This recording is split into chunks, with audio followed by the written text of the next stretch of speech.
馬來西亞嘅海文多路魚多得像人咁多嘅地鐵。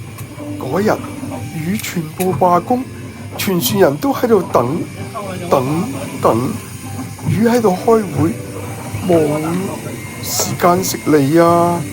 就當大家快要放棄嘅時候，我嘅魚竿突然一沉，像被海底老大叫去飲茶。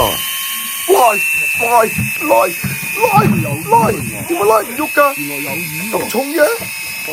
釣到個水底恐龍怪物，我心諗得啦，掂啦，食翻海怪，還是係海中嘅海底寶藏呢？唔通你要個美人魚？於是顫抖得像我面試嘅手，節奏感十足，好似跳海底探戈咁樣。20米、15米、10米、5米、3米、2米、1米，哎呀！我睇到紅影啦，心跳加速，準備影相炫耀朋友圈。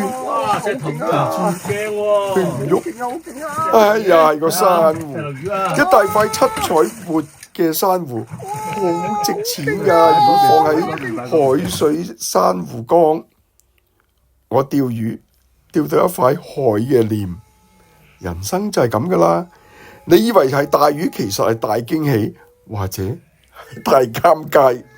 不過講真嘅，呢個珊瑚比我釣過嘅魚都美，下次我直接放落海水公園咪得咯。